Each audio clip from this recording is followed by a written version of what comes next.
Welcome to the 301 Colored Commentators, a monthly podcast series where two black men from the state of Maryland debate and give their hot takes on movies, professional wrestling, and TV shows.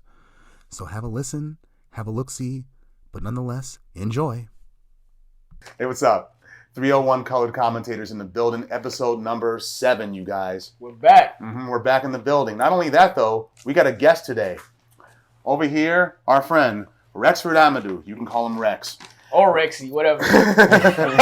Yeah. Rex is a 301 native just like us. Yeah, he graduated from the University of Maryland. Yep. He's a Baltimore Ravens fan. And he's a bigger Superbad fan. Him and Anthony combined are bigger Superbad fans than me. So they got a lot to say. So You already know. Superbad's gonna be that segment's gonna be fun. Yeah. But yeah, thanks guys for having me. You guys have been doing a great job. I love the podcast. Thank you. I love that it's two black guys talking about non-traditional things that black people have to talk about, and it's refreshing. So I totally enjoy it, and thanks for having me. And I hope that I can add some value to what you guys are doing. But it's amazing. Appreciate that, bro. Yep. No doubt. So yeah, we're gonna start with what's new with you, what you've been listening to. It ain't what I've been listening to lately, really. It's what I've been watching. What's that? Yeah, what's it called? Stranger Things. Yeah, I just finished the season 4 today. Mm-hmm. Yeah, it was like the last 2 episodes. One of them's an hour and a half. The other's 2 hours. Oh. The finale's 2 hours. Oh, it came out today. That's right. Yeah, today. Mm-hmm. I gotta watch that this weekend. The previous one I loved. The previous split before the one that came out today. Big fan of. We might even talk about that later, but especially the Max episode. That was one of my favorite ones. Yeah, where she floated up.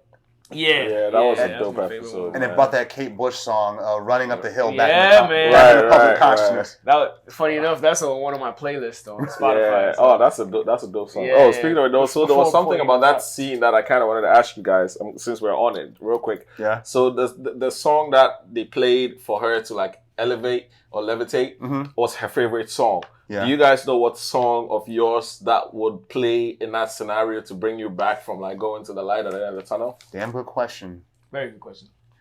I have to give me some thought. I give that some thought for real. I got so many songs that I like.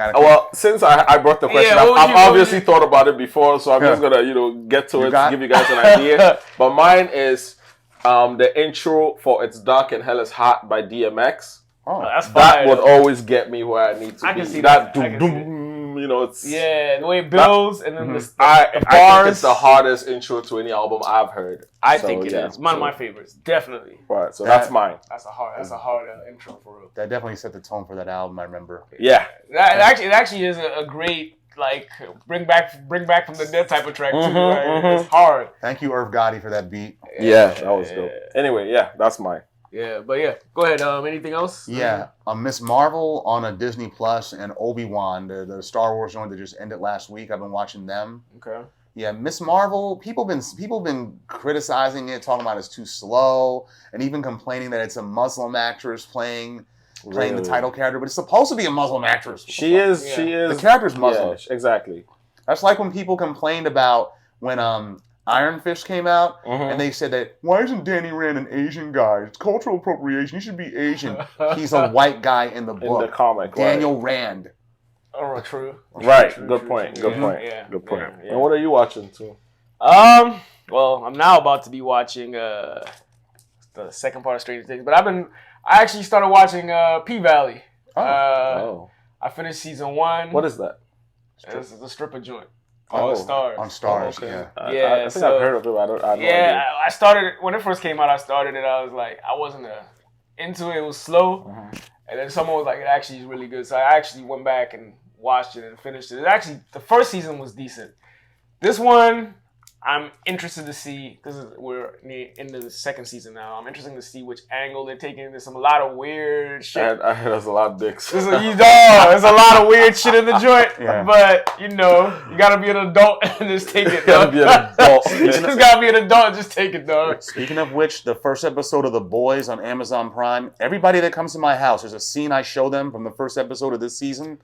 That's another joint I need to start watching. That's a he dope put me show. on that. I need That's to start a dope watching show. I gotta catch that latest episode. Because when you mention dicks, it's like, that first episode, I show everybody that scene. No, them shits, that was intense. Like, I remember pause, that but that's becoming a trend these days, dog. Dicks? Euphoria got mad dicks in there too, dog. I think it's just shock value. Yeah. That's what it gets people to go watch. Like, shock value. Yeah, exactly. And also, women are more empowered to say, "Hey, I want to see this." Like when the Beastie Boys back in the day had that inflatable penis on stage. Yeah. Shock value. Now, but P Valley's Jones, it's more than just dicks, though. It's heavy. It's a lot to bear if you're not used to seeing that on a regular. But it's a good show. It's cool.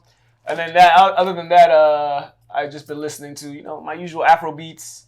And then I revisited my man Don Toliver's Life of a Don. Mm-hmm. Like he's one of my out of the new artists, like the new age. Mm-hmm.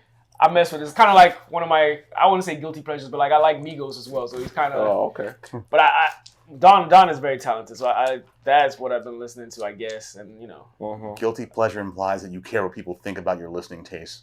That's true. That's true. But right. I definitely mess with Don. He's one. If he comes on tour, I'll consider it. Gotcha. Like I like his music. So that's dope. That's dope. How about you, man? So I just finished this show. I think it's on Apple TV called Severance.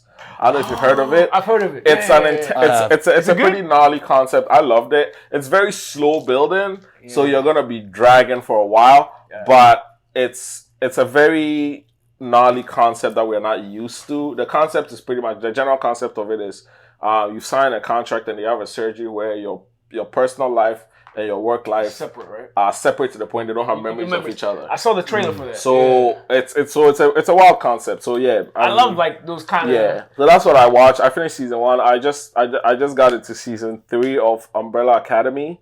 That's pretty cool. It's interesting. That's sort of like X-Men a little bit, like school and students with powers. Yes. Fan? Well, I haven't watched. Ish. Because they're kind of grown up. They're not kids so much anymore. Okay. But and then listening to so I'm a dad. I have a 2-year-old. Well, she turns 3 tomorrow. Actually, shout out to Cece. Shout out to Cece. And so I got into this thing called Gracie's Corner. Okay. So it's music for learning, alphabets, numbers, that type of stuff. Nursery rhyme type stuff, music, but it's like hip hop based. Mm-hmm. Oh. So it's pretty cool. They actually have one, and they do like regional type of music as well. So they have one of the songs, I forget which one it was. It's Go Go. And they give a shout out to DC. Hey kids, we are now gonna go to DC and listen to Go Go. And the whole song is done in a Go Go style. And then their Juneteenth song is actually done on an Afrobeat style, which is pretty cool. Oh. So yeah, that's what I've been bumping in the car with my kid. What? That's actually pretty creative. Cool. I like that. I wonder who the mind behind that is. Dope. When you have a kid, it's a good way to introduce them to like learning and music, especially our black music. So that's what I've been doing. That's dope. I meant to ask you something. So what you call it? The Academy thing, is it comparable to? Is it like, was it Heroes or whatever? Is that what that was?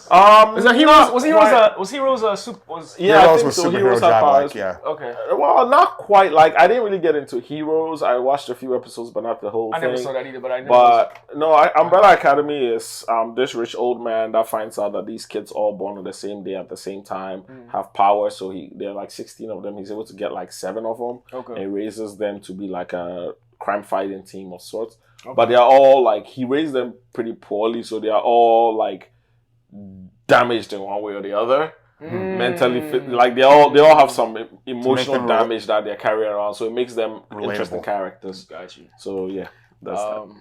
Yeah, it's on Netflix, right? Yes, that's on Netflix. I've definitely heard about it. Okay. Yeah. Too many shows, dog.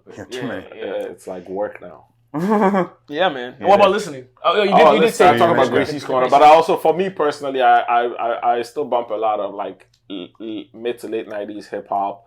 Sure. I was like, and I gotta ask you guys, maybe you can help me with this. So now that R. Kelly's going to jail for 30 years, is it cool to listen? Is it not cool, but is it okay to listen to his music again? He's being punished, so I can, at least I never stopped. I was about to say, some people never stop, but I just want to know what society thinks. I still got Chocolate Factory. I still bump that. He's a dick, but that motherfucker, excuse me, well, whatever. He's a dick, but he deserves to be on. Whether you like it or not, he's on Mount Rushmore of R&B, dog. Yeah, he's a legend. Like the Pied Piper of R&B. Like on some real shit. Little did we know he was a Pied Piper in real life. Like on some real shit. Like this is how good he is. If you were to say R. Kelly do a versus, you got to pair him up with like someone like Michael Jackson. You got to pair it up with multiple people. Yeah, or multiple people because like the hits just go for like just go, yo. Now here's somebody that can take him down in a versus battle. Chappelle. I have to be. The piss on you song that kills everything on Kelly. Real talk. That's a good one. Yeah, he got what he deserved. It's about time. This is the remix addition to the song about pissing. Mm-hmm. That's a remix. Yeah.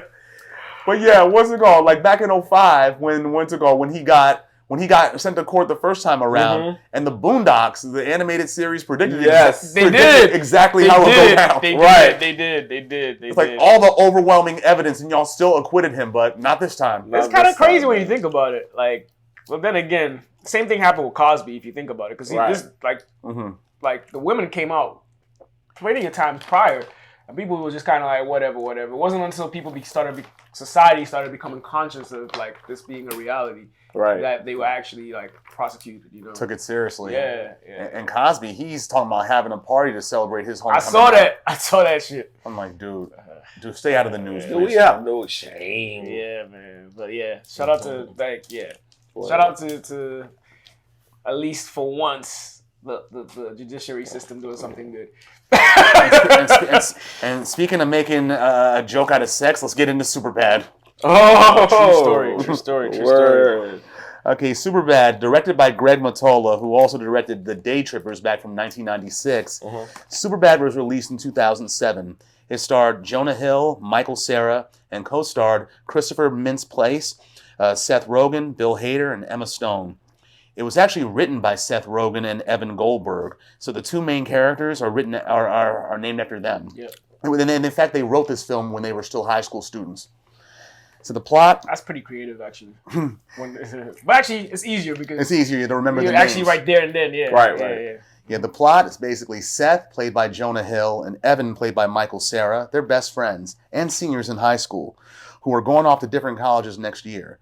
But before they leave, it's their life's ambition, their life's mission to get laid at a high school party with their respective crushes.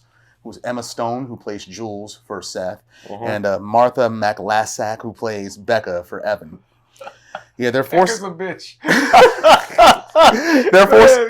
They're forced to enlist the help of an annoying friend named Fogel, played by Christopher Mintz-Plasse, and his fake ID, which identifies him only as McLovin, an Irish R&B singer. Trying to buy the alcohol, Fogel's caught in the middle of a robbery, makes friends with two cops, Seth Rogen and Bill Hader, and he spends the rest of the night being entertained by him. Meanwhile, Seth and Evan, they assume he's been arrested, so strike out on their own to find alcohol, get to the party, which they eventually do, but the night is not what they expected to be, or any viewer expects it to be. Legendary, dog. The film was a commercial and critical success. Yeah, it took home $171 million against a $17 million budget. Yep. 87% overall approval on Rotten Tomatoes. Hailed as one of the best comedies of the 2000s, one of the best high school comedy films of all time. Big facts. And here's another fun fact about it. Emma Stone, Michael Cera, and Christopher Mintz-Plasse, they were actually the only ones that were teenagers on the set at the time. They were in their late teens. And it was a star-making vehicle for several of them, especially Jonah Hill and Emma Stone, who's won an Oscar since then. And quick fun fact before you go, with regards to Christopher Mintz-Plasse, he was actually, I think, 16 or 17 during the shoot of the movie. So he had to have a consenting adult of a parent or guardian in there. So during the sex scene with him and the young lady, Nicola, his mom had to be there in the room for the scene for that. So everything you saw, his mom was watching. I think it's it. Yeah. Okay, you got one good stroke, so you can technically say that you did it. Yeah. Yeah, you did. You did get laid. And all the phallic drawings that were in the film that we see Seth's character doing in the middle and at the end of the film, if you got the expanded edition, those were actually done by David Goldberg, the brother of co-writer Evan Goldberg. There were back 82 of them, and there's a book actually written about these drawings as well too. Yeah. Superbad, the drawings. Yeah, man. Great. So, what do you guys go first. What are y'all favorite scenes in here? What do y'all like about the film? Everything? This is one of the rare movies from when it starts to when it ends, like literally every scene is hilarious. Like at the beginning, they're talking literally analytical about porn websites. like I don't know, man. Like there's scenes for days that I can list. Like yeah, I don't have like any particular favorite. Like I just love them. Like from start to finish, I'm laughing. But all jokes aside, it's actually a really good movie. Well directed, well written, and like just well played. Overall, like just putting everything aside, it's actually a really good movie. But when it comes to scenes, but anyway, since I don't have favorite scenes, like as we're talking, I'll be bringing scenes up and stuff. Do you have any specific favorite scenes? I do have a favorite scene. I have a few, obviously. I like pretty much a lot, actually. But my overall favorite scene in the movie is when the cops bust up the party and Seth is carrying Evan. And, you know, like, he's bumping into people. And people are like, what the fuck, Seth? He's like, I gotta save my friend. He's my best friend. I gotta save my best friend. That, like...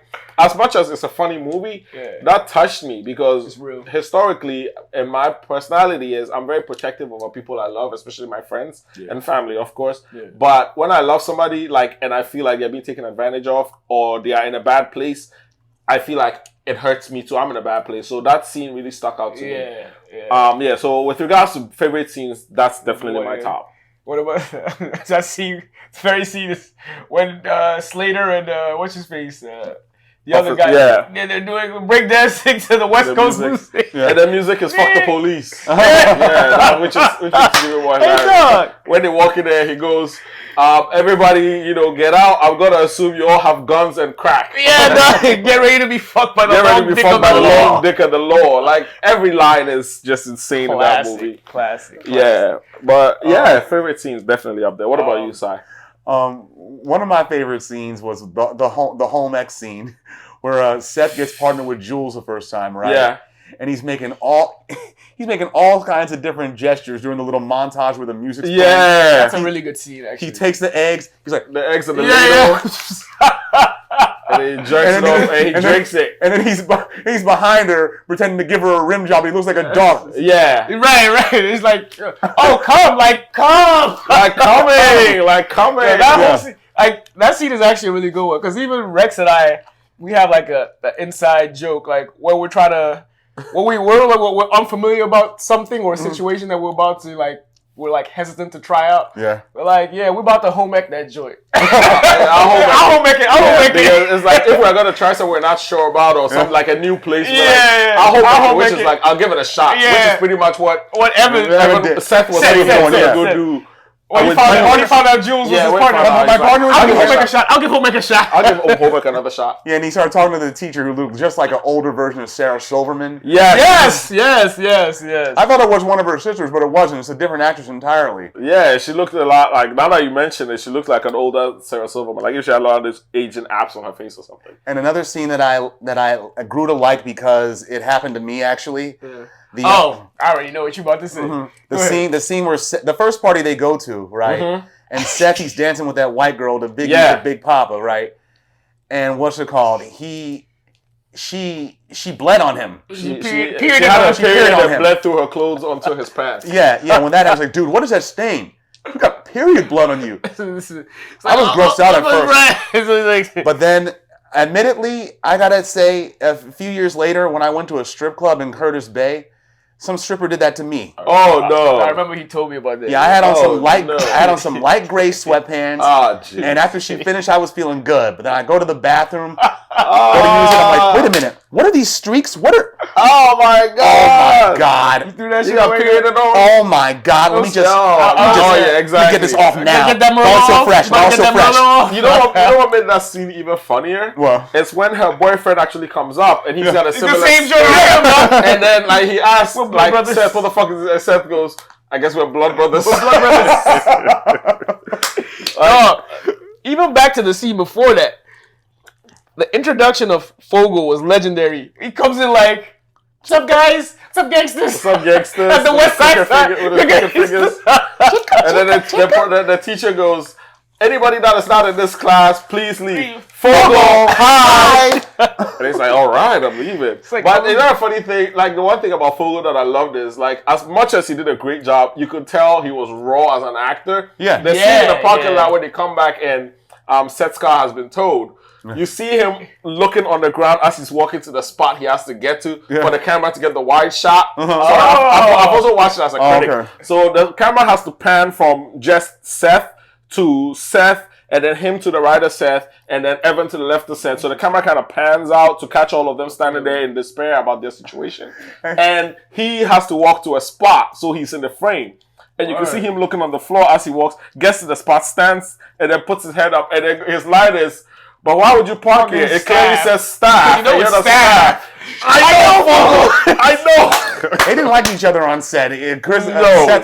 Jonah Hill was so annoyed by him. But there's a psychological element to their relationship as well, because his character, he's losing his best friend to him, basically, pretty much. Yeah. And Seth tends to Evans tends to defend Fogel a lot, which really irritates Seth, because he's like, already I'm losing you to college because you're going to a different college than me, and now not only that, I'm going to lose you to a guy that I actually know and who annoys the hell out of me. So all that psychology was playing in how he related to Fogel. That sounds like a last name too, Fogel. It was. It was his last name. Research shows that they called him by his last name. You know another thing I kind of noticed, like, more recently when I watched it? What's that? Like, outside of the fact that Evan is like the voice of reason, he is like a dick to his kind. Like, everyone that is a nerd, he really like talks condescendingly to fucking his partner Mirogi.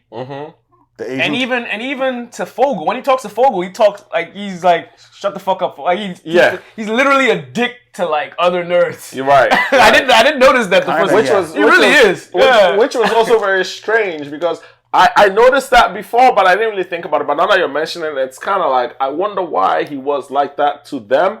I think because he wanted to shed the image of him being a nerd. Probably. And, I think he had given up on shedding it in high school. But the funny thing is, there are a lot of parts of this movie where they kind of inform you without actually saying it in lines or acting it out. One is, you look at those two guys, Seth and Fogel, they are not athletes. No. That's true. Evan is a nerd. He's smart, but Seth is not very, very good with school either. They don't have a lot of friends. They pretty much have each other. Yeah. And that's it. And Seth has been in the neighborhood and the school longer because he has a story from when he was young and Evan was not there. About the dick story. And that's why he hates the girl that... He tried to eat He tried to eat the... Yeah. He tried to eat the... No, he drew a lot of dicks though, dog. Yeah. And like, he drew a lot, like creatively drew a lot of dicks. But ultimately, the big it tells you a lot about them, and it even tells you to the point of the day on which this is all happening, because this is all in one day. This is all in 24 hours. This is all in 24 hours, and it tells you the day. And I can tell the day because it's a Friday. One, because they go to the party after, and then two, because the next day they meet with Becca and Jules at the mall, which is Saturday. Is a Saturday. So, and because Evan had mentioned how his mom was sending him to the mall to pick out a new blanket or cover or something for college and everything. And another thing is, so as much as Evan knows he's leaving Seth, he doesn't want to hurt Seth's feelings. And he knows Seth doesn't like Fogel, so he keeps trying to shut Fogel down. Anytime Fogel talks about them being roommates in college, he always tries to shut that down and that actually affected their relationship because it made Seth even upset. Because it's secret. Right, exactly. But that movie, I think we relate to a lot, because I think every guy, every heterosexual male at some point in their mid to late teens has been in that situation where it's all about getting a girl or getting the girl, and you're doing all the most ridiculous shit. Consequences be damned. Just we are going to do what has been asked of us to get where we want to go, Yeah, like the humor and everything, it really does remind me of even high school here. Like, right. It was pretty much, it's like very similar to our high school experience. Like, she wants my dick in and out. We could be that mistake. We could be that. Mommy's making a sad P of a G silent. And I'm the Iron Chef. You know what people think you suck dick out fucking pussy. Right. I think some girls really pride themselves on their dick-taking abilities. Yeah, I know, right? If somebody complimented me on my dick-giving abilities, I'll be sad. They have the craziest and the best lines in that movie. One of my favorite is when Seth goes into the grocery store to try to like buy liquor and it fails. Good luck, fucking. He punks out and comes back out. And then Fogo goes, where's all the alcohol, Daddy Ocean? Did you hand it up your butt? Daddy Ocean. Like you're going to perform a heist, you know? So it makes the movie like when Evan is walking around with lube. And this one's like, what the fuck is this? Why do you have lube? It's nice. Get the fuck out of here. Yeah, good to go. Like, you're not driving old ladies. You owe me $6. That was the good type. It's a good type of lube. Another term Della and I use a lot is let's get. I gotta get a look at these warlocks. Let's make a move. Because they are talking about this girl who's had her breasts done. Oh yeah, the blonde. More symmetrical. She's down the road, and we don't get to see all of her. Yeah, see all of her. And then they run to try to see, and then what he says as they're about to take off is, "I gotta get a glimpse of these warlocks. Let's make a move. Let's make a move." He called them warlocks. They called them warlocks. She's like, no, yeah, they reduced, but they made them supple and symmetrical. It's such a great movie. It's so good, dog. And the scene, the fantasy scenes that Seth is having in the liquor store, all the different scenarios. Like the old lady, thank you. Would you buy me alcohol? Yes, you're too kind. Good luck, fucking Jules. He's like, I will. He's like, yeah, good luck with your rest of your time on this earth. It's like, good luck, fucking Jules. I will. No, have fun, fucking Jules. Yeah. I will. He's like, take off that vest. You look like Aladdin. What are you and what was it, Irish R&B singer? Yeah, McLovin. One of the funniest lines, dog, was when they were playing video games, and he's like, "Why do you need to change clothes?" He's like, "Wearing the stuff I wore. Nobody hasn't gotten a hand job since now, in cargo shorts since now. Totally unbecoming. Nobody has gotten a hand job in cargo shorts since Nam, dog. Who says that shit? Vietnam, dog? I know, but what? That is an interesting reference for a 17, 18 at that age, yeah. At that age, at that time period, yes. Yeah, man. Something an older relative has told him about or something. Right, yeah. Right. I mean, I got an uncle that was in Nam. He never told me that. Hey, Nam was wild, I heard. Yeah, I've spoken to a vet that's told me that when he came back to the States, he was not attracted to American women. Wow. They changed his life over there, but whatever. They do more. But anyway, Superbad was an amazing movie. I do have one question I want to ask you guys about Superbad. Shoot. I mean, Sai has talked about the Blood Brothers scene and how he relates to that because he had are there any other scenes in the movie that you can relate to personally? Because I have a few, but are there any scenes that you guys can relate to personally? Like in your real life, you've been through something like that? Trying to get a girl, getting like Seth at the end of the film, close to the end, where he thinks if he's drunk, Jules will let Jules have sex with him. Yeah. But the truth is that she doesn't drink. And she would have let him smash if he wasn't drunk. Right. She actually liked him. Yeah. But I'm trying to think. That's a good question. In relation to that scene, because earlier in the movie they mentioned how Jules looks good because she's lost some weight. Yeah. So maybe Jules is still cool with him or attracted to him because at one point she wasn't what she is now, right. And because of that, her self-esteem might be a little low. So I think at least that's how he thinks about it.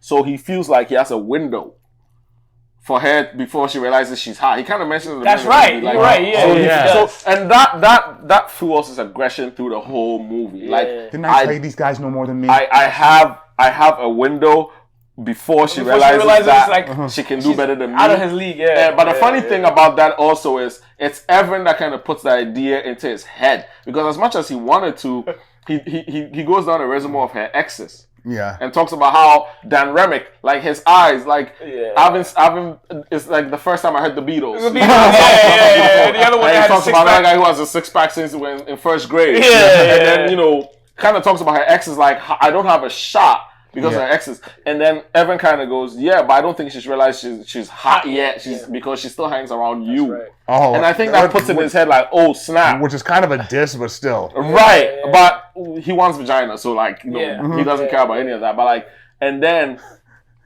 he talks about Becca. So Becca's a bitch. And then like, the moment Evan starts talking about Becca, he has some negative to say about Becca. I'm tired of you.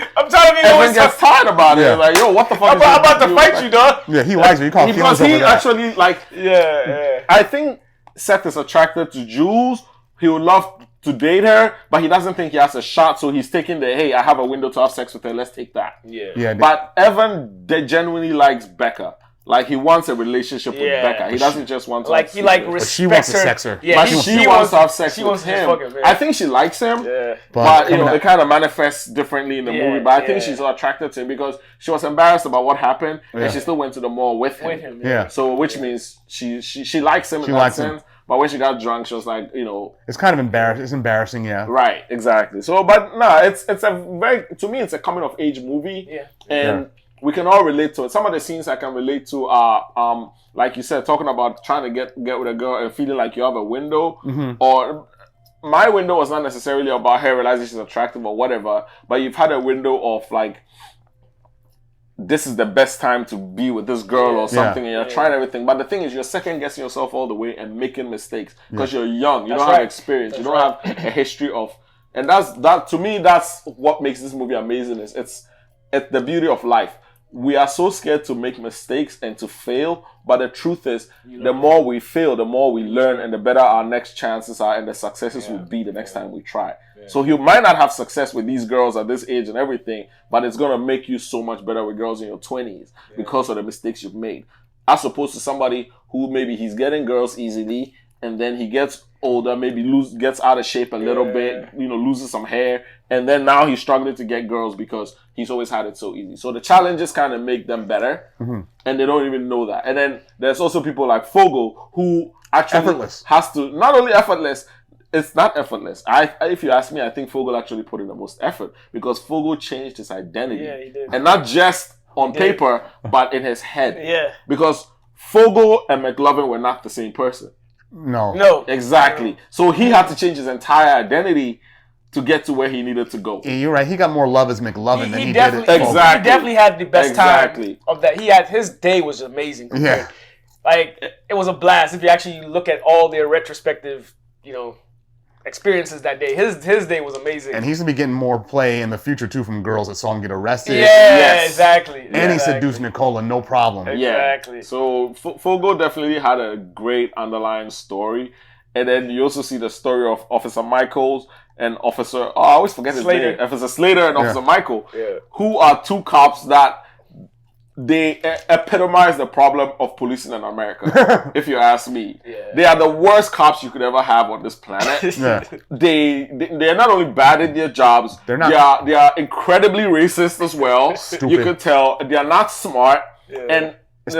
And what scares me about this is they have actually graduated from the academy and they've been given weapons to go out and protect protect and serve. That's true. I never actually thought about that. But that tells you how little training, how much we need more police reform and police training. Yeah. I mean, I know it's exaggerated and it's a movie and everything, but it's not that far-fetched with some of the things you hear about real-life cops and things of that nature. Yeah. So it's a very interesting concept to me as well, and how cops take advantage of their badge to go get free drinks, don't want to pay for stuff. Yeah. Like, they're just ignoring like calls here and there. Exactly. Like, I don't feel like going to shit. Imagine. Remind me of that film Casino, or what's it called, where Sharon Stone takes off with De Niro's money and the bank, and he's like, and De Niro's like, the cops that are right next to him, standing right next to him, was like, what the fuck? You can't stop her from speeding?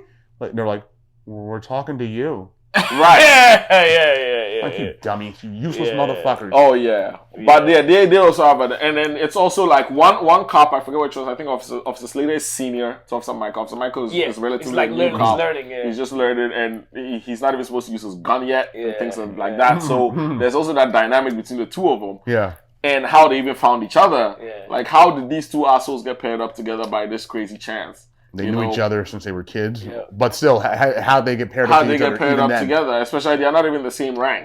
Which I don't think is common for cops to be. Well, sometimes what's it called? You can be partnered up, but one is the superior officer. Just learning from them, kind of. Yeah, like a sergeant and like a rookie uniform lieutenant or something. Like they even did that in training day. Gotcha. Yeah, they did exactly. Yeah. So that might have been Officer Michael's training day. Yeah. Might have been. Break yourself, fool. I know, right? Tight.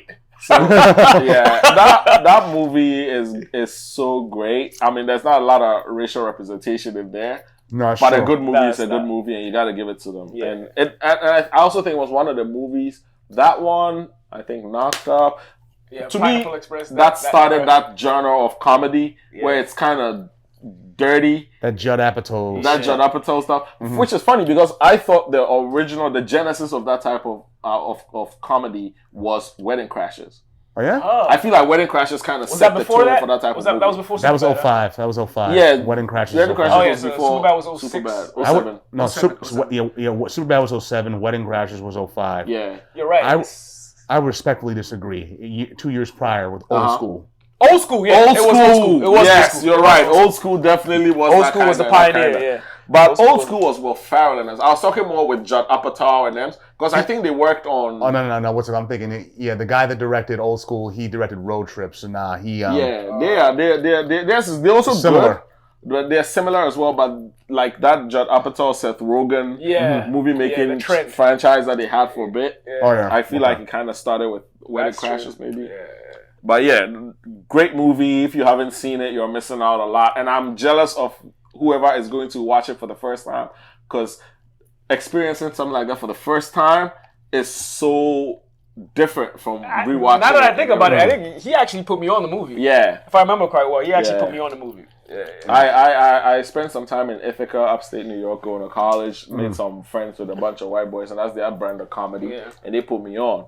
And I was like, this thing is amazing. And then I think you found it funnier than I did. So you pulled out a lot more things that I went to pay attention to. And an example reminded me of my high school. Like, a lot of the people, like that's the kind of humor the white boys had in my high school.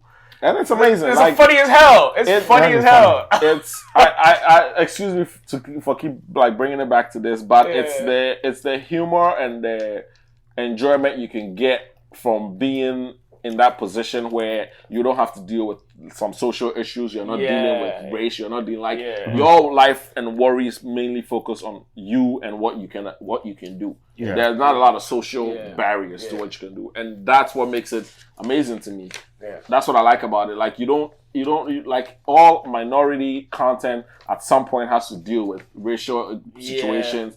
Gender situations. It's unavoidable. It's an escape. Exactly. Kind of like an escape. And this one is like none of that is in their path. Yeah. It's just them and what they can do. Their potential is the only thing that's stopping them. Yeah. And that made it amazing to me. That's why I liked it. So it's a dream world for us, our children, things of that nature. Right. Yeah. So great movie. I hope if you haven't seen it, you should, man. Yeah. Ooh. Yeah. And then just to close up, like just so much of even like the parties.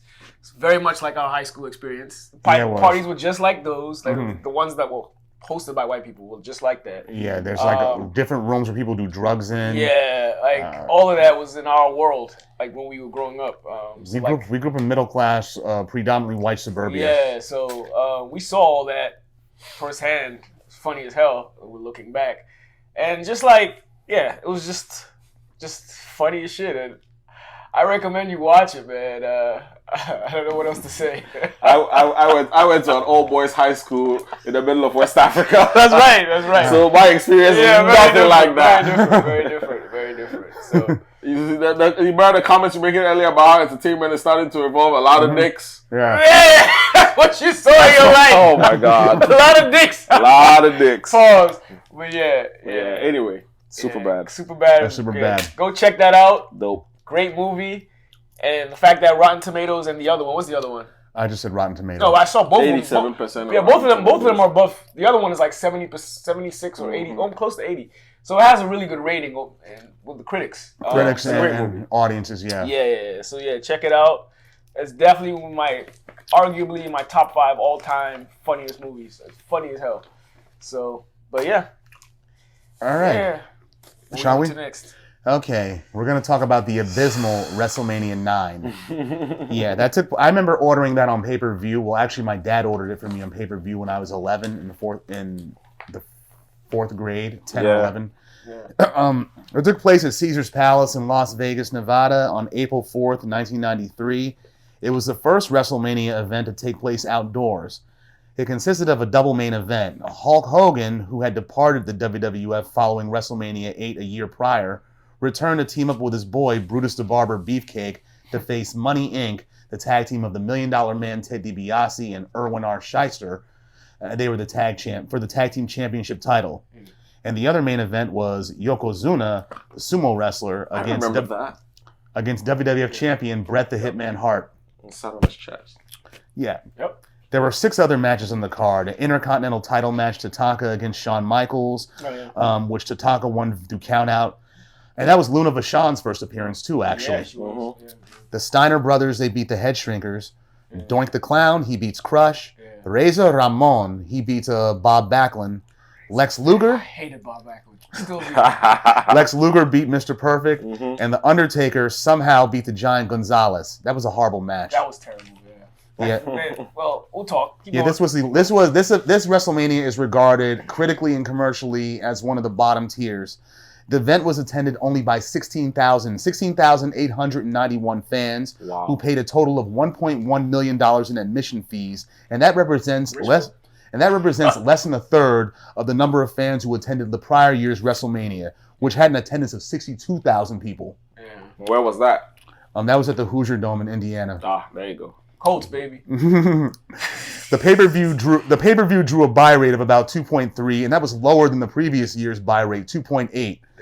It was higher, however, than the buy rates for any of the following 4 WrestleManias. But among many of the criticisms of this WrestleMania, the color commentators, Jim Ross, that toga that he wore. That was his debut in the WWF. It was? Yeah. It was his first at a pay-per-view or just in period? With them. Okay. Because he had just switched from WCW. Okay. All right. The whole Roman Empire theme was criticized. Oh, it's terrible. How the event concluded with Hogan once again, the Giant Gonzalez, his spray-painted suit, and several of the matches, they just flowed poorly or just had ill-conceived conclusions. And for me, the main event, that was the biggest offender.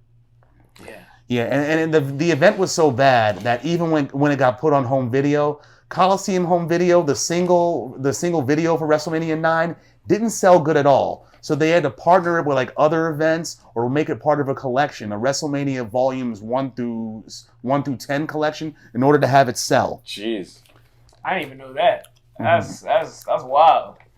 Yeah, the outcome of the matches.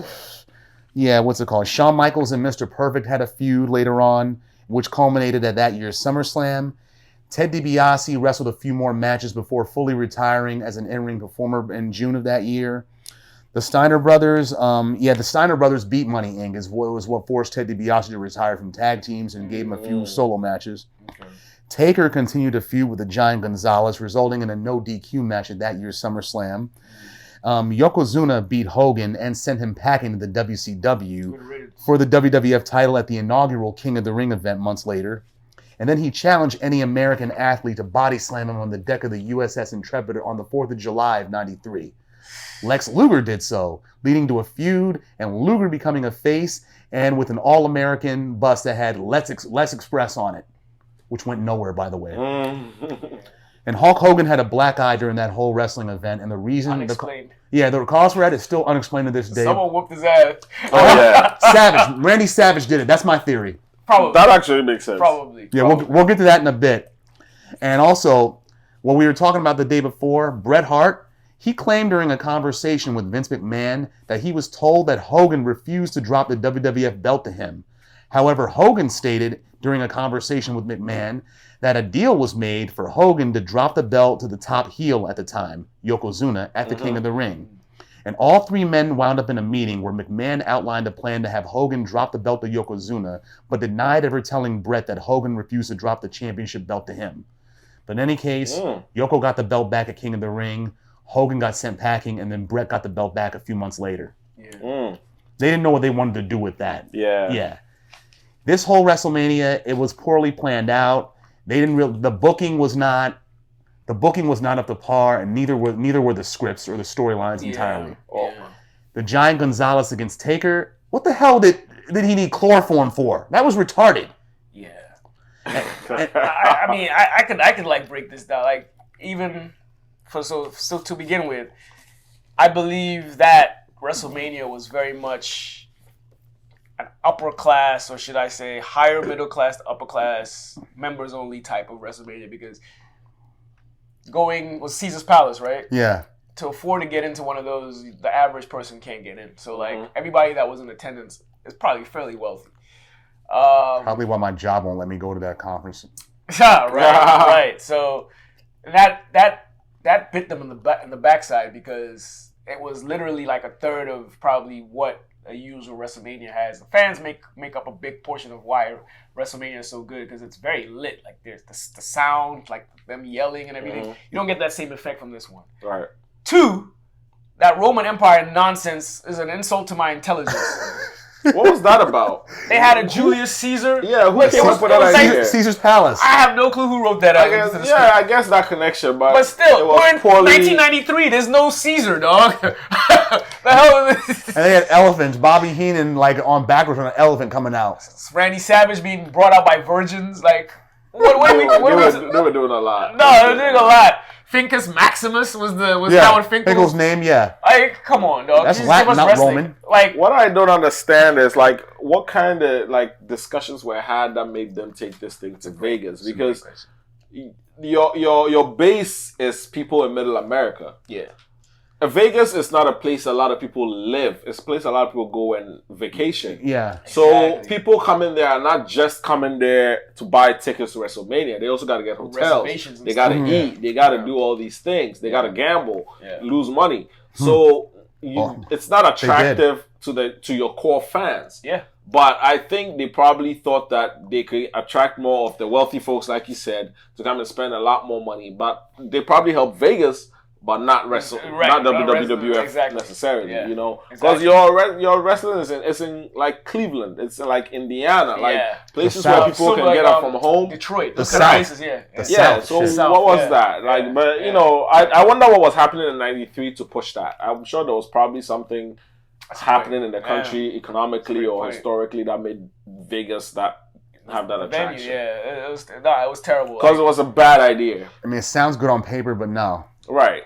Actually, that's what I'm saying. I don't even think it sounds good on paper. Neither. Like, thinking about it, that's what I'm saying. There might have been something historical then that might have made it sound good then. I don't remember. '93, I didn't. I guess was boxing. I don't know. Was boxing still taking place in Vegas at that point? At the Hilton and Caesar's Palace. Yeah, it was. But I'm just wondering the climb. I think that was the era of Evander Holyfield, Tyson. So all the big hitters were kind of in the heavyweight. I think they were trying to mimic the crowd boxing pools. Yeah. Like Holyfield boxing, that was big on Sega at the boxing time. Boxing is more, believe it or not, boxing has more a more intellectual fan base than wrestling. Yeah. Number one. And number two, the intellectual fan base earns more. That's true. And can afford to do boxing. Yeah. Also, boxing already has been doing this. And boxing is actually a competitive sport. Right. Exactly. So it's also betting odds are in Vegas, so it makes sense to have it there. And this is just athletic theater. Thank you. Right. Thank you. Which is why I mentioned the intellectuality of the fan base. Yeah. Because boxing fans are not going to. First of all, they don't respect wrestling. Yeah. And they're not going to believe what's happening there. Of course. So but it doesn't help that the quality of the matches were just terrible. It doesn't help that the first match was the only good one, and that's only marginal. Who was the first one? Which one was the first Tatanka against Shawn Michaels. The Intercontinental. Yeah, that was a decent match. Yeah. There were two matches I thought were decent. That and then the tag team match, the Steiners against the Head Shrinkers. Yeah, I thought that was a decent match. Everything else was just terrible. I remember Yokozuna for Bret Hart, right? Yeah. That's when he sat on his chest and all that. Yeah. All those antics. Yep. Yeah, and who body slammed Yokozuna? Lex Luger months later. Okay. Yeah, when at this event, Lex Luger, he was a heel at this point. He was still the narcissist. Yeah. They should have kept that angle. I thought if he had stayed the narcissist, he would have been had a better way. The face thing came out of nowhere. Yeah. Him as a face in WWF was terrible to me. It didn't go nowhere. It didn't even get him a title. Yeah, it didn't exactly. As a heel, like I actually enjoyed him as a narcissist. Was he did he Pause. That doesn't sound right. Did he? Yeah, you're right. It didn't sound right. You enjoyed him. Didn't he have an angle with Tatanka about who was a sellout against $1 Million Man? Yeah, I knew it was you. You turncoat.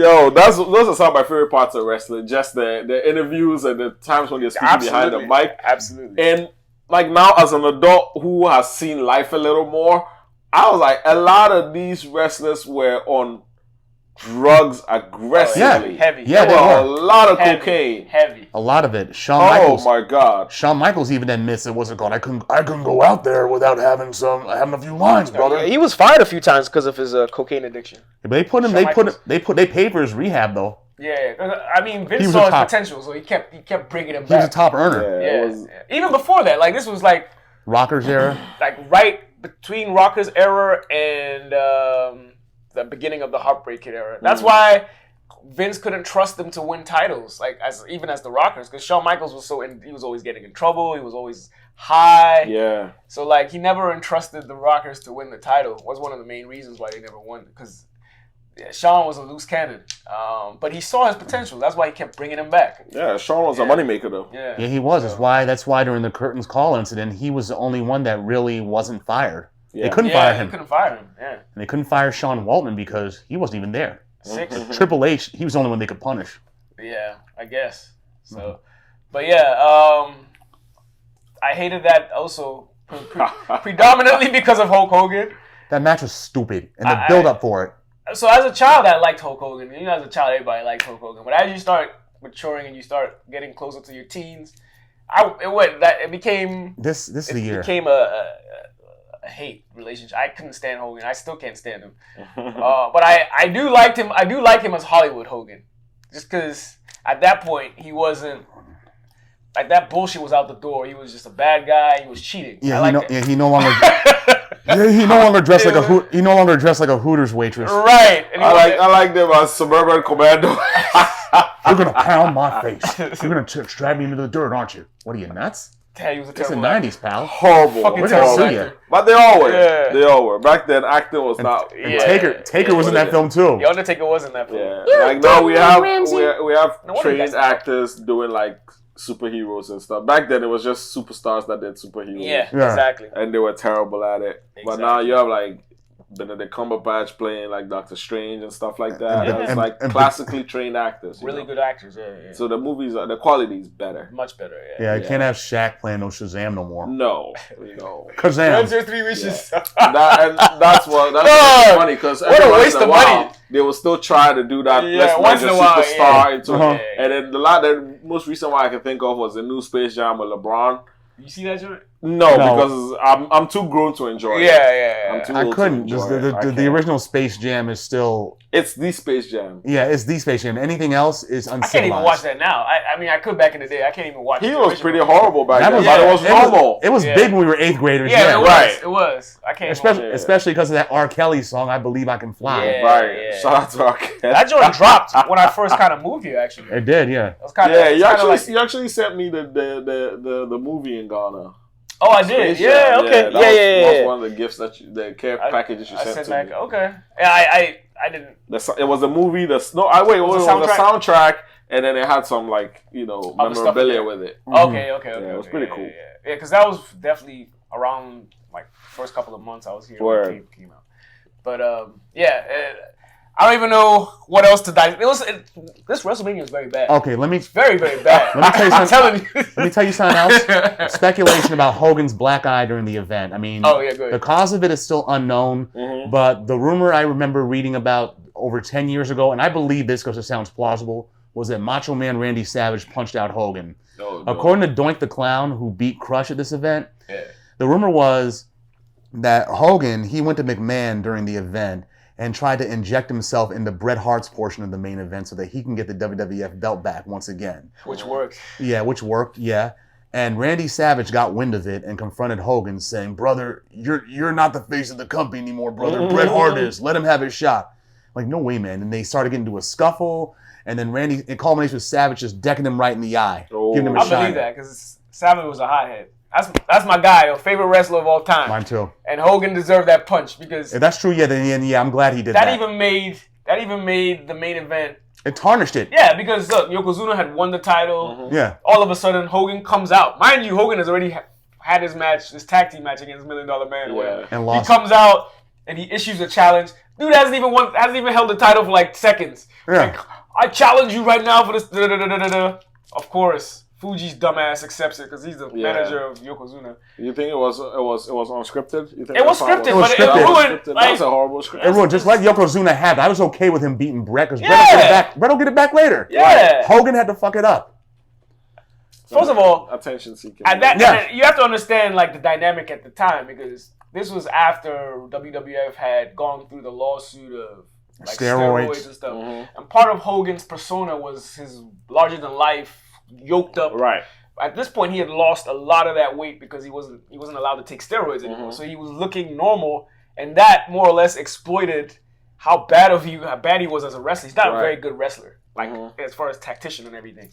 So like a lot of what he was using to feed off, like what the fans were feeding off, that muscle and taking your vitamins. I'm gonna slam the biggest guy. 26-inch. Yeah, 24-inch pythons, all that biceps. Shit. It was dead because he didn't have him anymore. He was like a more normal-looking guy. And what cemented that was Yokozuna crushing him at King of the Ring months later. Like, good. Thank Get the fuck out. I just couldn't stand the guy.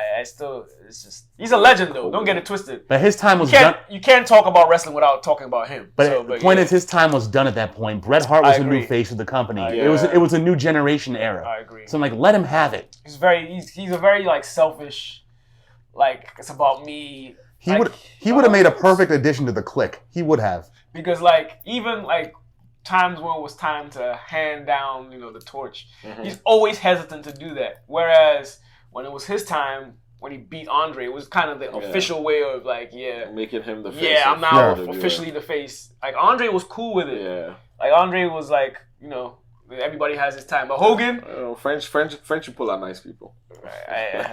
Funny guy. But yeah, like Hogan, there were multiple times, even when Savage became the champion in the golden era, where it was they still had to partner him up with him. Yeah, they had to insert Hogan in somehow when it was time to give the title.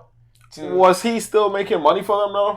He was, but like money. They were trying to move on. Like, but Savage could have done it on his own though. Yeah, Savage could have done it. Even that one. You guys sure about that? Because Hogan was a huge draw, but then again, so was Savage. Yes, so was Savage. You think Savage was as big as Hogan? At the time, yeah. Well, I think the biggest, wrestler of WWF era was Hogan. In the golden era. Hogan was the face. So you try to, drain as much as you can out of that. But even so, that one I'll let slide because it worked. Right. That one worked well. But then later on, when it was the Warrior's turn, like a year later, 2 years later or whatever. Yeah. At that point, Warrior might have been bigger than Hogan, and he was hesitant. Yeah, at that time, he was hesitant to do the same shit. Like he was making excuses like this guy's not even he hasn't earned his stripes. Like every time, he always has something to say when it's time to like throwing shade on the other wrestler. Man. Like Warrior's not a good wrestler, but what's it called? He's had time in, and he's held a belt for twice already. It's like one of those athletes that doesn't want to give up. Like when your time has passed. Like in real sports, your time has passed. You don't want to agree that you're no longer the best. Zlatan Ibrahimovic, like that. But even to a lesser extent, to a lesser extent, and this turned out not to be true. Tom Brady. Like how he got Jimmy Garoppolo sent off to San Fran. Well, I don't know if that's different. Brady's a little different because he won more chips after that. Not only that, but Brady was almost. That's why I said almost. But not only that, Brady was actually still better than Garoppolo. Garoppolo never became like. I know, but the perception was he was on his way out. You see these Patriots fans, man. You see how they can quickly turn the language. Brady is everything you guys have ever had. Now you're sitting here comparing Brady to Jimmy Garoppolo. I'm not comparing it to Jimmy. I'm just saying the perception was that shame on you. The perception was that he was on his way out. You're spoiled, brother. That's my Hogan. That's your worst Hogan impression. But yeah, screw Hogan. Tom Brady's gonna see this. Yeah. Mac Jones. Yeah, but shout out, he's got potential. But worst WrestleMania I've ever seen. They might have been some worse ones, but I stopped watching wrestling. I think after senior year. Well, close. Yeah, but like I tapped out even before that. Like before junior year, you were on your way out. Yeah, I was already tapped out. I don't even know what WrestleMania that was at that time. But even then, I didn't even 14, watch them religiously. 15, 16 was when we were juniors. Okay, but I think after WrestleMania 13. You watched 14. I didn't care. So when did Stone Cold fight Bret Hart? Oh, that was 13. Yeah, that was the last one I took seriously. After that, it was just kind of like... Which of your WrestleMania tapes did I lose? It was SummerSlam, I think. Was it SummerSlam? Yeah. Which SummerSlam? The first one? I lost it. No, I borrowed it from you because I gave it to you from my cousin. Yeah, I lost the shit. I didn't even get to watch it. I lost it in church. Oh my God, this guy. It was a story back in Ghana in 95 or 95. 95. It was a WrestleMania, SummerSlam. SummerSlam. His cousin had it. He recorded it on VHS. We went to the same church. So, like, you know, he gave me the handoff. And I fumbled it before I even got home, dog. This man lost and he had to answer to his cousin. And my cousin was looking for me with a baseball bat for like weeks, man. I was so blown because I didn't even get to watch it. Oh my God, this man put me in big trouble. It was like SummerSlam 95. When you're a kid, like that's the biggest trouble in life. Yeah. So like I couldn't sleep. I Breaking was a like tape nervous. or something, yeah. Yeah. But yeah, fun times. Good times. Yeah. Yeah, worst WrestleMania ever. There were better ones since then, but it's like they're few and far in between. And personally, I stopped watching after WrestleMania 17. Okay. Yeah. What year was 17? That was 2000 or 2001. No, 2001. 2001. Okay. Okay. Yeah. Like, I think 99 was like 99, 2000 is when I was like, yeah, I can't. My intelligence has been played with it. It was fun when it lasted. But I still enjoy watching the old stuff. So do I watch yeah. them. I still watch them today. Like I'm a kid. It's like watching cartoons. I remember as a kid actually crying tears when which wrestler was it? And he had his leg broken in the ring. Or Sid something. Vicious? No, it was. I think it was one of the big wrestlers. Like he did the figure four. Who did the figure four leg lock? Ric Flair? Ric Flair did it, and Greg Valentine did it too. Oh, and I forget who. Somebody did something on a leg that was supposed to be broken. I'm trying to remember. I think it was 95 or 96. No, It wasn't 94. The one I remember was Sid Vicious coming off the top rope trying to do like a karate kick, landing on his leg and breaking it right there. Another waste of a wrestler. I was sad. I was crying. He could have been Hilarious. Anyway. Sid Justice. Yeah. His physique was real. Like he had everything in the making to be a great wrestler, but he just never was it. It was that mullet. Yeah, might as well. That Arkansas mullet. Could have been. But yeah. There were a lot of rednecks in that thing, man. You can watch it if you want. If you're a wrestling fan, check it out. But it's very bad. Yeah, it's the Rocky IV director's cut of pro wrestling. Right. Oh, that bad? It's bad. I don't remember it very much. It's bad. Good thing you don't remember it. Because at least if like the theme was insulting, not enough fans. At least give us top dollar, dog. Right. Production Value. Production value. Exactly. The last wrestling event You're paying top dollar, you expect a little production value. Yeah, the last wrestling event y'all had outside before that was SummerSlam at Wembley Stadium, and that was dope. Yeah. Well, better than this. I had just left the UK when that came. I'm sorry the Coen brothers are not available to direct the kind of wrestling that you want to watch. Yeah. Shout out to Superbad. Yeah. Shout out to Superbad, man. But yeah, go check that out. Make sure you have a comforter because you might fall asleep midway through. Wow, it's that bad. Yeah, it's terrible. It's more. I'd say. Now I'm curious to see. It's comparable to. It's bad. You're better off watching the highlight reel. But it's comparable to today's wrestling. I can't. Yeah, I'm curious now. I want to check it out and see how bad. Yeah, today's wrestling is more emphasis on story as opposed to actual wrestling. I can't watch it. Yeah. The production and the actual value and. It ain't the same. It's like how old people when I was a kid would tell me about Bruno Sammartino and what's it called, Superfly Jimmy Snuka. They would lament the '90s wrestling and say it ain't the same. Well, that's the way we look at this new wrestling now. Yeah, that's kind of this new wrestling has fans still. Surprising. One of the kids that I tutor love it. They watch it religiously. And like what I do, sorry to cut, but because I might forget my train of thought. What I do like about today's wrestling is the integration of women. There's a lot. I think women carry a lot of the women in today's WWE carry it far, just as much as the men. They're more accepting of it. Yeah, now. Are they wrestling or is it sex sells? No, it's not. They're wrestlers, it's not divas. And they actually have legit fan bases like the women. Gotcha. Because back in that time, the women were sexualized. It was sexualized. Yeah, the Attitude Era. Yeah. Trish Stratus. Yeah. Terry. Sable. Common woman. Sonny. Anybody. Savage dog. Or anybody with Val Venus. Common woman dog.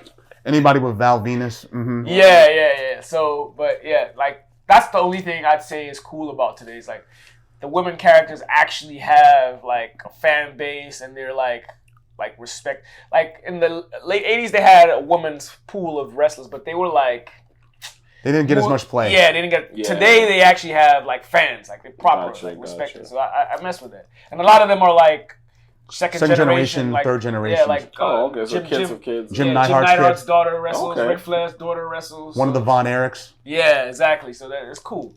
They got some black women in there too. So I mess with that, man. Jackie was my favorite. She was so slept on. There's another joint, I forget her name. She's actually a good wrestler. Black woman. Popular, I forget her name. I don't watch it, so I don't remember her name, but she's dope. I listened to one of her interviews, and she's like really respected. She's one of like the top women wrestlers now. Yeah. Okay. But I can't do shit though, so. Nor could I. Yeah. But time to move on. Time to move on. Finally, our final topic for this podcast is the Netflix series Top Boy.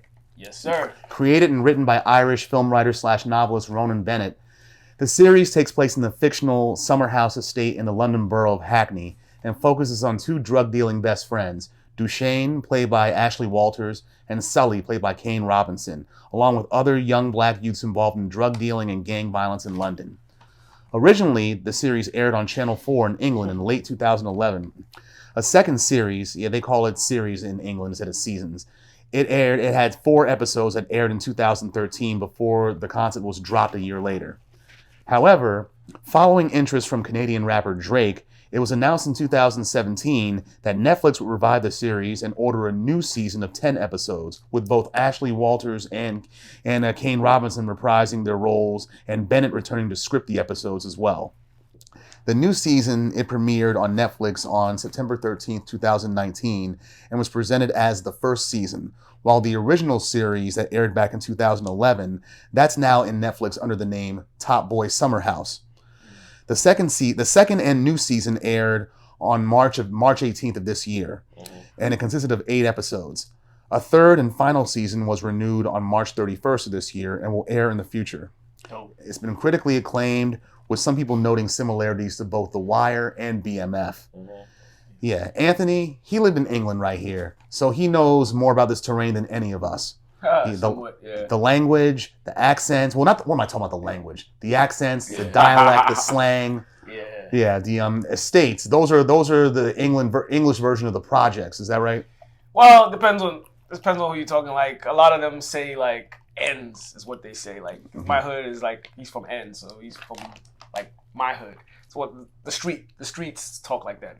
He's from ends. It means he's from my hood or whatever. But I gotta clarify. Some people say those give me too much credit. I lived in England when I was like 5, dog. From 5 to like 9, but I still got family there, so I still keep in touch a little bit, and I follow like the Premier League, and I watch a lot of like material related to the Premier League from like street folks. So that's why the lingo I still understand. I still understand some of the slang today. And through them, I also listen to a lot of like that drill music. So I also get a lot of the terminology I understand from the podcasts and stuff. But I can help you a little bit. I can talk about like the accents and stuff. Like in this show, especially like a lot of the accents is roadman. So it's like street lingo. Like lower income London. Yeah, it's kind of like. I noticed that because I noticed they don't have like those upper crust British accents. Like somebody from like I guess the upper class area of London would say this sentence like this: "It's a bit nutty," whereas the people in a summer house top would be like, "Hey, it's a bit nutty, mate." Yeah, nutty. So it's nutty is more like Cockney, but it's Cockney mixed with street link like terms. So there was no tea and crumpets in there, had it? Ultimately. I want my food. Man. Yeah. Give me a fucking sugar. But so a lot of it is kind of realistic. When I was in England, the hoods were mainly, this in the 80s, early 90s, was like Brixton and Peckham. That's where like a heavy, not all of it was hood, but some of it was, because a lot of like the black low income people lived at. I'm sure it's changed now, because I think from what I know, like now one of the very hood areas is Croydon in South London. So that's probably more related to what you see in Top Boy. But and a lot of the blacks in here, they seem like Jamaican descent based on their last so like names. a lot of West Africa. Yeah, a lot of the like diaspora there from blacks. It's Caribbean. It's Caribbean and African because of the British colonization. Their surnames is what let me. Yeah, exactly. British colonization, and even though they weren't slaves in England, it was very active. It was a business for England. So a lot of it was like a resting point. It would transition slaves from there to the United States. So they didn't really have. First of all, I don't want to shit on England, but they don't got shit to grow there.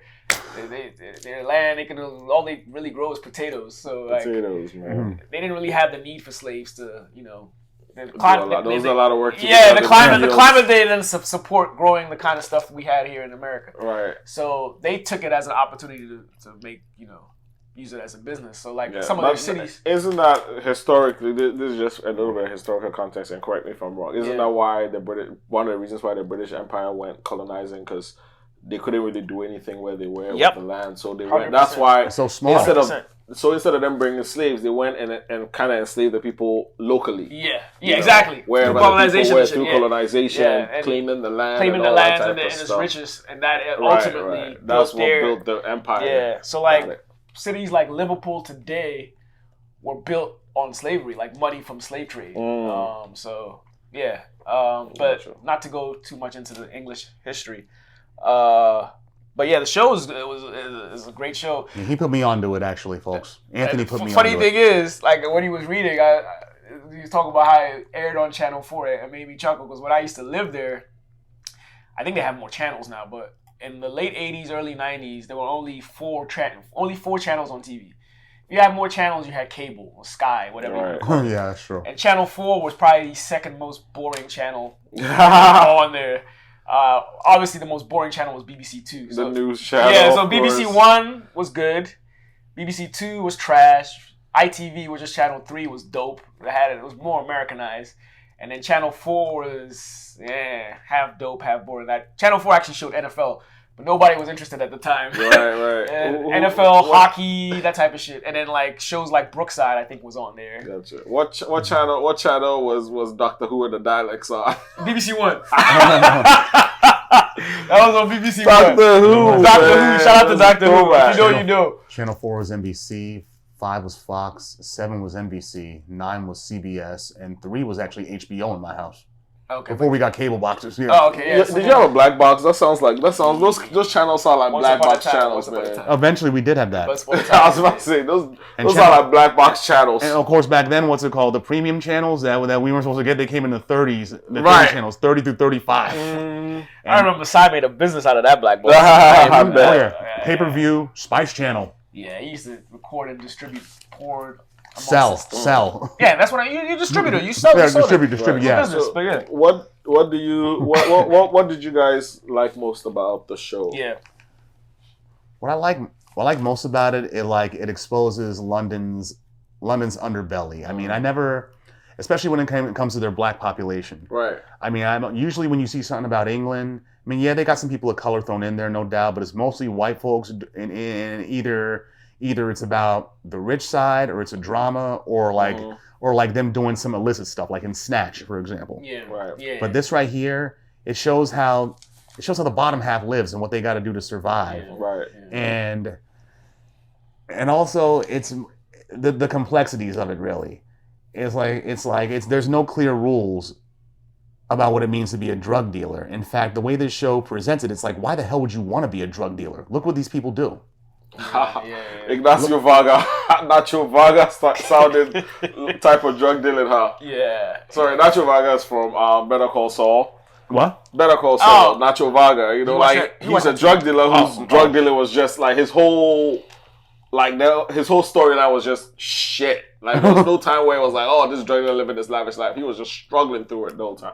That's why I'm just making that comparison. Okay, I got you. Yeah, but I like the characters because the actors that played the characters are from these type of neighborhoods. So there wasn't a lot of like research having to be done. It kind of came naturally to them. On a few interviews I watched about them, they're like, oh yeah, this is kind of how the life goes. So it was easy to kind of mimic and all that type of stuff.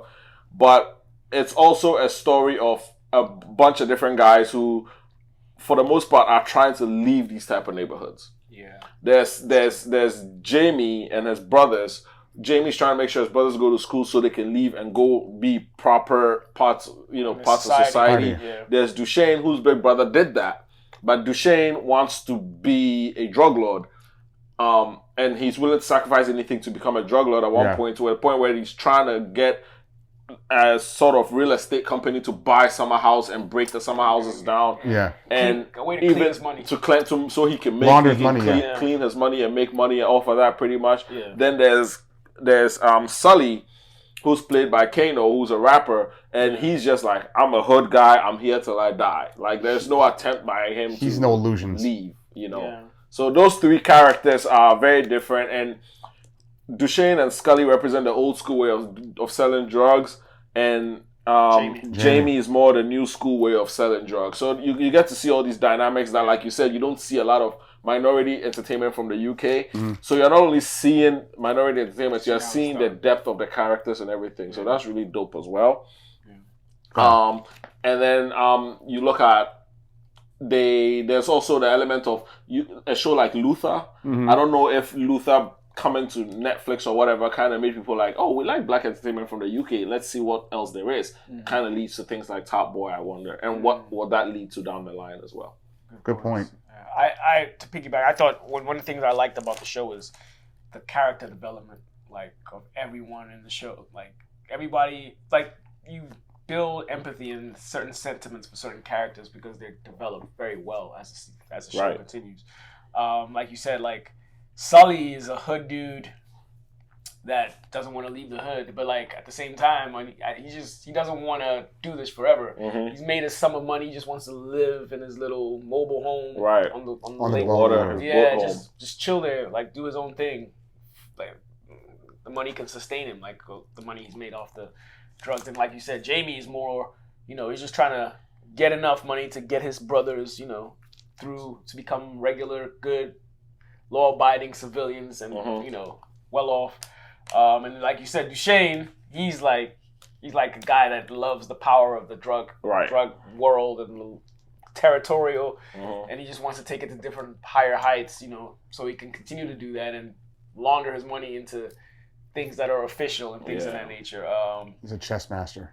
Yeah, exactly. And it's interesting. I think that was a great dynamic of how you see, like, the old school way of making drugs and how these new age kids have a Summer House versus Zero Tolerance. And this Zero Tolerance, the click, yeah. That's why Shane saw a lot of potential in Jamie being working with him. Because he saw what the future of drug dealing could be and things like that. And one more thing that also struck me as very interesting about this show is you look at a character like Sully, and Sully obviously needs therapy. He's like, the man is riddled with PTSD. He's a wild card. He needs aggressive therapy, and if he had some kind of, even if it's an informal, just somebody to talk to, because he's a loner. So he doesn't have and that's the thing about being a loner, is your thoughts are always with you and they influence your actions, as opposed to sharing your thoughts or bouncing ideas off others to influence your actions. So he tends to make the bad decisions a lot of times. Even if he means well, he makes a lot of bad decisions because not only is he not talking to anybody, he also has this I'm the smartest person, I can figure it all out mentality. And that's not a way to go. I mean, he has a whole mentality of, like, there's always a way. But he's right. That just shows he'll do whatever it takes to survive. Right. But at the same time, like you said, because he's a loner, he's lost in his own thoughts. He has nobody to bounce ideas off of, nobody to, like, tell him you shouldn't do this or nothing like that. Right. Yeah. It's made him a wild card doing all kinds of things that he shouldn't, like killing people when it doesn't even require killing. Right. Exactly. Or even going after his cousin. But there's also a selfish element to his relationship with Duchesne. Duchesne understands who Sully is. And he always grabs Sully when it's time for dirty work to be done. Like when Sully had to go to Spain and go deal with that stuff over there. Things like that. And this is the problem with certain friendships sometimes is it's not an equivalent relationship in the sense that Sully was with his thoughts by himself, so he kept egging his own self up. And instead of Duchesne to be like, yo, calm down, still, chill, let's not be so aggressive, Duchesne just keeps him to the point where anytime he needs that aggressiveness, it's available to him. Keeps him on the edge. Keeps him like the Proud Boys, stand by. He's got him ready to feed him information enough to go do what he needs him to do. And Sully knows this now, which is why he's been more combative with Duchesne, and why he has a more decidedly, like, like almost anti-hero streak in the this Right. past season, In this especially past with season. his daughter. Exactly. Yeah. He's kind of realizing what he is to Sully, Mhm. to Duchesne, and so he's like, hey, I need to figure my own self out. But Exactly. again, it's him and his thoughts. Exactly. So the last season, he gets to bounce his thoughts off the other lady in the boathouse next to him, Yeah. and kind of you can see how that kind of shapes how he moves. With his little niece that went and stole the drug dealer's money, that behavior, I think, in part was influenced by his interaction with the lady on the other boat, because he started to see things a little different. Yeah. Oh, yeah. Yeah. But even like now that I think about it, even him, he tries to escape the hood. Like he, at the beginning of I think this season or the season before, he moves to like the coast. Like After he gets out of jail. yeah, We're talking about Sully, right? Sully. He moves to the coast with one of his younger boys from Summer House. Not Driss. Not Driss. The other kid that burns up. In Oh the yeah, fire. the white boy. Yeah. Yeah, and like that was his plan was to go there and start, a new wave of business. It might have been illegal, but he was trying to get away from Summer House. Mm-hmm. And even there, he's met with conflict because he's met with racism, Right. which is also like a big thing in the UK. When you get outside of London, it's kind of like here. Like you go to certain places in the country, like it's kind of racist. Whereas London is more of a melting pot, where Right. it's more culturally tolerant and There's acceptable. cultural diversity. Yeah, exactly. But even there, like, because he's racist, like the people there around there are racist and stuff. They burn. It was an arson. Yeah. And so he's like, he had to get away from that because he loved that boy so much He did. that it hurt. He had to come back because Yeah. staying there will just remind him that he's lost someone that he loved. Mm-hmm. He went to the boy's funeral He too. wanted to take the kid to an Arsenal game. We couldn't even do that. Right. So he had to move back, and then moves back. He's hesitant to work with Duchesne. They get shit going, and he's trying to kind of distance himself and go into that mobile home. Draw him back into the game somehow, some way. So Duchesne keeps him close, keeps him on a Exactly. leash, Exactly. Keeps him ready. close. exactly, but I couldn't have said it better. He needs therapy, like Yeah, he between that needs therapy situation badly. with his daughter, Mhm. all the stuff that he's seen in the streets. Yeah, his PTSD, time yeah. in jail. Yeah. Time in jail, what he did to Modi. Yeah. Odie, aka Dave, Yeah. Dave the rapper. All these dudes are rappers on Yeah, here. they all. Even the girl, Jackie? Shelly's a rapper in real life. Okay. Lil Sims. But yeah, go ahead. Continue. I think I cut you off. I actually forgot what I was gonna say. Oh, okay, yeah. But are there any scenes or any things that really like caught your eye, or relationship dynamics in the show that?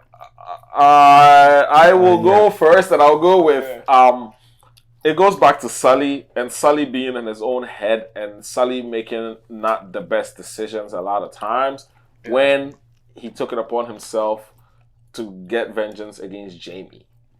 That was Not only was it unnecessary, it was impulsive. it was incredibly impulsive. But what makes it even worse is anybody, even if he had talked to a friggin' bird in a tree, it would have told him that's a bad idea. Don't it's do not it. Smart. Yeah. So he that's the problem with him being a loner. He didn't have a single person to bounce ideas. no voice of reason, none of that. Nothing. Yeah. So it was just him in his head, and he couldn't get over what. But to be fair to him, Jamie never got to the point. The character Jamie never got to the point where you're like, oh, we can fully trust him. Yeah. There was always something there about him. Always Yeah, he was a chronic backstabber for one thing. Right. Yeah. Not towards his brothers, but everybody else. Everybody else Yeah. was fair game. Yeah. He would have done the same to Duchesne eventually.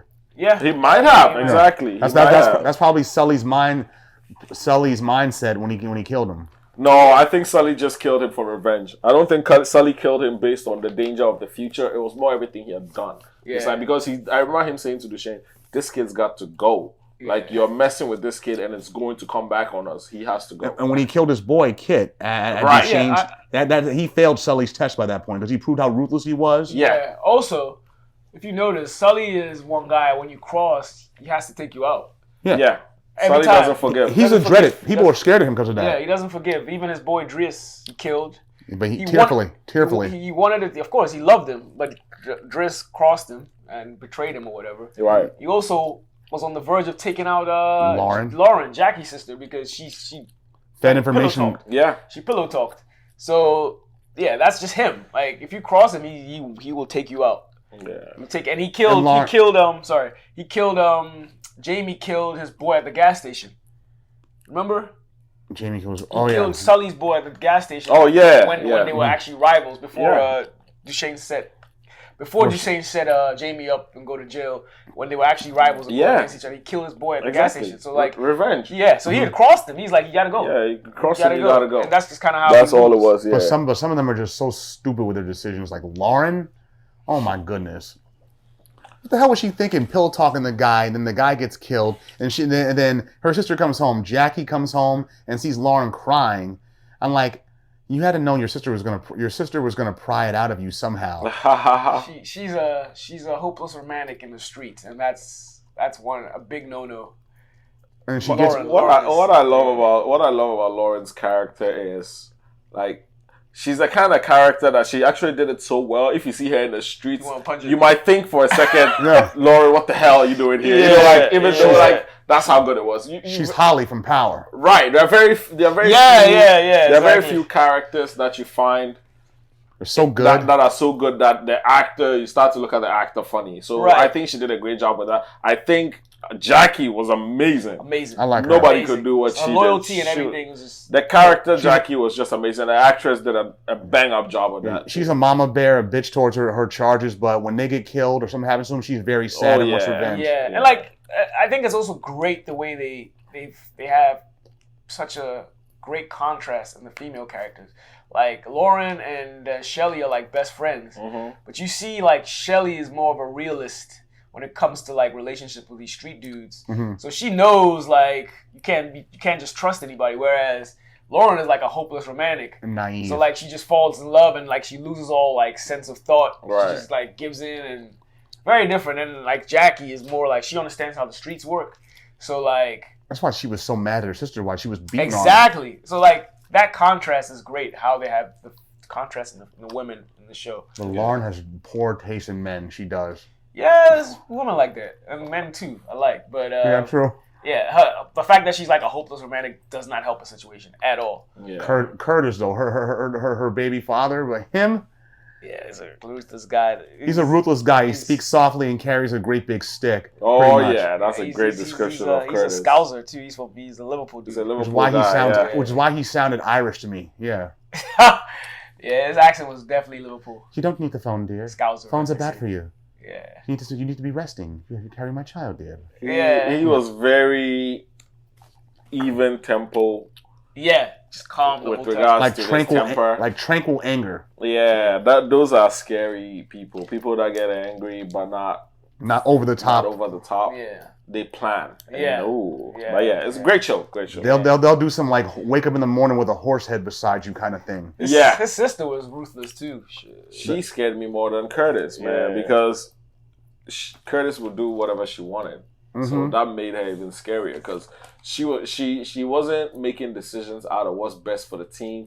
She was making decisions out of emotion and anger a lot. And that's unpredictable. And that's not only is it unpredictable, you also have the big stick of Curtis exacting those emotions of hers. So that was tough. What do you guys think about like the child dynamic? How they were exploited? A lot of like the young kids were the ones that were distributing drugs. Every time I see a kid on screen, it would just, and I knew something bad was about to happen, I would just turn away. Aaron, ATS, who was murdered. Yeah, Steph. Stefan's best friend. Atticus, yeah. And it's like anytime something bad happens to a kid or a baby crying on screen, it just doesn't sit right with me. I can't look. I don't like to see that.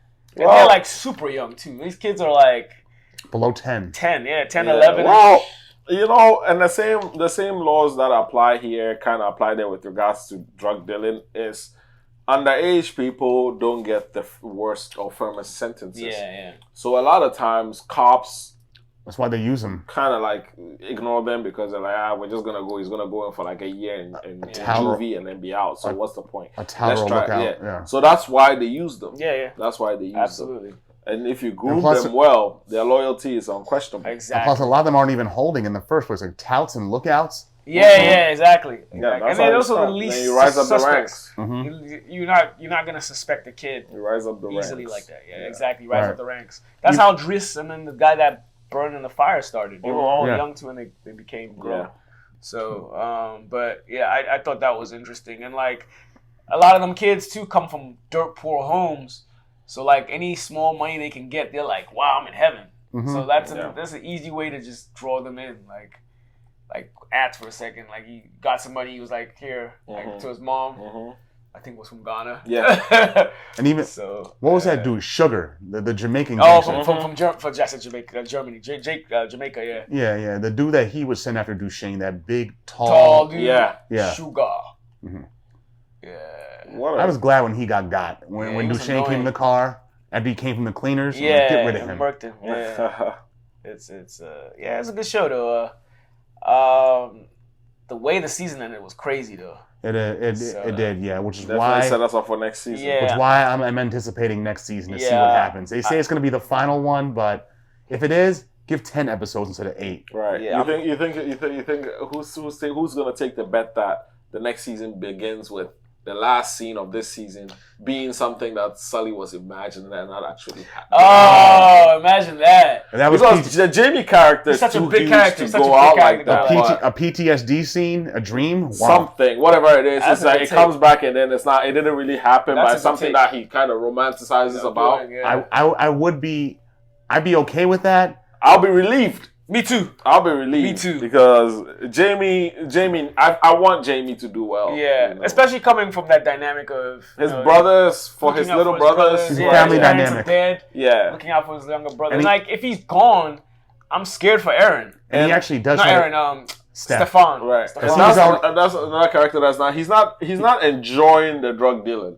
Right. Like it's all obligation. He's trying to get his brothers out of the hood. He's trying to do this. He's trying to be the parent. His brain is constantly turning, constantly doing something. So he doesn't even know who he is because he hasn't had a chance to sit down and assess himself. He just his identity is drug dealer, big brother. And every time he wants to have some time for himself, really, it gets cut short violently. Right. Like that girl he was supposed to go out with. Yeah, exactly. So I feel bad for him because if that's what drug dealing is, it's not appealing. Exactly. That's what the writer of the show tries to make it look like. Right. It's not appealing. So why do you want to do this? Yeah, exactly. But yeah, definitely recommend. If you haven't seen that show, check it out. Netflix as well. Yeah. You might want to watch the Summer House joint first. Is that on Netflix too? Yeah, Top Boy Summer House. Watch that first. That was the first. That was the first one, but it got repackaged when the newer seasons came out. Yeah. So Top Boy Summer House, then Top Boy. Yeah. So check it out. Definitely good. Great show. Yeah. If you enjoyed any of the street shows, like you said, The Wire, BMF, you like this one. And like it opens. Not as much police presence, but not as much. I was just about to say that. Okay. So it just kind of opens your eyes to like the whole dynamic of capitalism and all around the world. So like there's the high end is always, for it to thrive, there's always got to be low income poverty, which opens doors for crime because people want to make it. And over there, it's less police presence because like if this was to happen here, you definitely have cops all over the place. Yeah, because over there, police don't have guns, so it's a lot harder to police there in those kind of hoods than here. So there's some areas in the UK where even cops are scared to go to. I imagine cops in the UK, they're nowhere near as crooked as American cops. Oh, they're crooked. I know they're nowhere near. That's relative. But the only thing is they don't have guns to kill. That's the thing. So they just have like their little clubs and tasers and things of that nature. So they can't get a GoFundMe page for killing a black man. The corruption is there. It's not tenfold. You can't just take lives at a whim. So that's the only difference, honestly. And like, who knows? I'm not an expert at it. You probably want to talk to someone that lives in the UK streets. But what I know is the cops aren't respected there either, from what I've seen. So that is an argument to keep the cops here armed. Yeah. That's not great. And they're not respected. Yeah, they need something besides batons. But at the same time, yeah. But if you also imprint in the cop's mind that he's respected because of his gun, he's going to be more likely to use it. Yeah, but they're not respected here either, even with guns. You feel me? What do you mean? Well, And yeah, That's a different in the streets. I mean, in the streets. In the streets. They're not People will still accost a cop even if he has a gun on him. In the streets. I mean, they're respected in areas where they actually do their jobs, but like in the hood, they're not really respected. Very few. Yeah. So, but check it out. I got nothing else for Top Boy, but like you just said, check it out. Summer House.